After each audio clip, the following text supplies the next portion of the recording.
O jogo Tetris ficou muito popular após seu sucesso em diversas plataformas no final da década de 1980.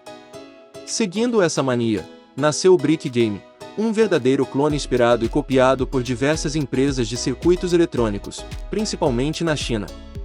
Muitas vezes é considerado um brinquedo barato para o público mais acessível e ainda hoje pode ser encontrado facilmente em lojas de importação asiáticas ou vendedores ambulantes. Por conta disso, esse minigame virou febre no Brasil. Descubra por que Brick Game é o ícone de videogame mais simples e icônico dos anos 80. O Brick Game foi um videogame portátil bastante popular no final dos anos 1980 até o início dos anos 1990 no mundo inteiro. É essencialmente um Tetris em tela LCD, com variações de jogos simples a partir das matrizes dos blocos de Tetris. Os jogos são normalmente organizados dentro de letras do alfabeto, onde a combinação de cada letra corresponde a jogos diferentes. Tempos depois novos jogos foram sendo criados, com novas versões do Apollo, e foi a partir que daí surgiu o Brick Game. O motivo do Brick Game ter se tornado o primeiro portátil eletrônico de LCD a realmente cativar a atenção do público se dá por dois motivos. Disponibilizados sem muita pretensão, com apenas 20 ou 30 jogos na memória, esses portáteis foram rapidamente vendidos. Como o Apollo era difícil de achar, as empresas asiáticas entraram forte, de forma clandestina, desembarcaram centenas de milhares de modelos do Brick Game para camelôs. Pelo final daquela geração haviam Brick Games com até 9.999 jogos. É importante lembrar que nessa época o recém-chegado Game Boy era praticamente impossível de se comprar, ou até achar nas lojas especializadas. E os portáteis da Nintendo Game Watch também não tinham tanta disponibilidade e preço justo. Em vez de uma telinha de pixels gigantes, a geração posterior destes portáteis tinha a base do Game Watch. Ou seja, enquanto o Brick Game ofereceria conjuntos de blocos onde se imaginava um avião, esses minigames já tinham pré-impressos os sprites de jogo. Hoje o Brick Game continua resistindo ao tempo. O Brick Game pode também ser encontrado em lojas oficiais de empresas nacionais pela internet. Kisuko. O Kisuko foi criado pelo casal Edwin e Kitty Perkins, em 1927 nos Estados Unidos e se chamava Kool-Aid. Donos de uma empresa de sucos engarrafados, porém seu produto estragava e quebrava com facilidade, além de ser muito caro. Preocupados com isso acharam uma solução, transformando seu suco líquido em pó, e em 1928 lançaram seu novo produto no mercado. O novo refresco fez tanto sucesso nos Estados Unidos e na América Latina que a empresa se dedicou somente ao refresco em pó, se desfazendo de todos os outros produtos. Só em 1961 o refresco em pó foi lançado no Brasil, inicialmente com o nome Kisuko, com a letra Q no início. Em 1964 os saquinhos do refresco receberam a imagem da jarrinha, que foi criada 10 anos antes. Para promover seu produto a empresa dava jarras de plástico como brindes. O refresco passou a se chamar Kisuko, com as letras K e I, no final dos anos 60.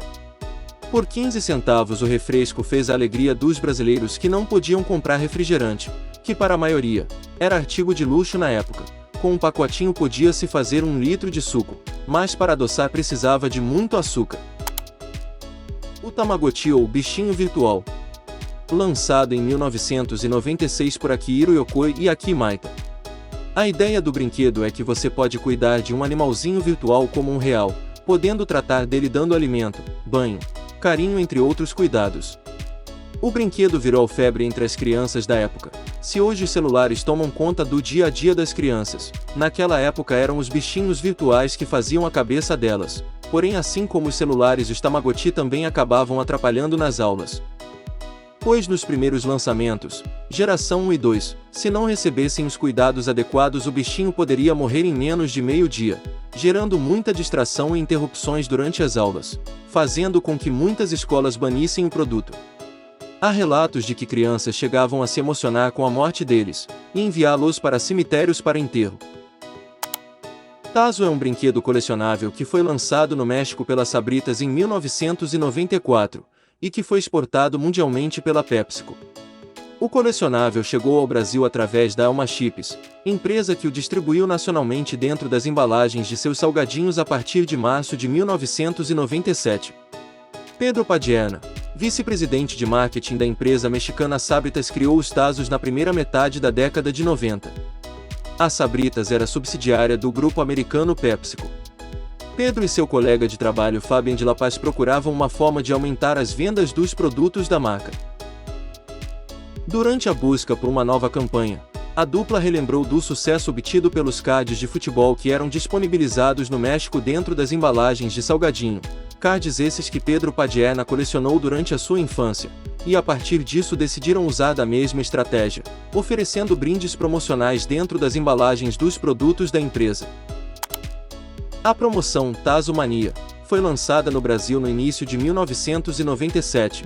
A primeira coleção da marca foi a coleção Pernalonga e seus amigos. A coleção era formada por 80 Tazos normais, sendo divididos em normais, 40 Tazos, Super, 20 Tazos, e Mega, 20 Tazos. Além dos 80 Tazos, a coleção contava também com alguns extras para incrementar a brincadeira, sendo eles Master Tazos, 36, Porta Tazo, 6, Tapetazo, 6, e o livro ilustrado, Álbum.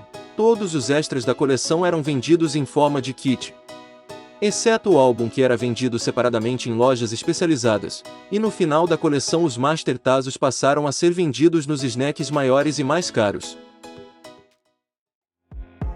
Então pessoal, o que acharam do vídeo de hoje? Diz aí nos comentários. E até o próximo vídeo.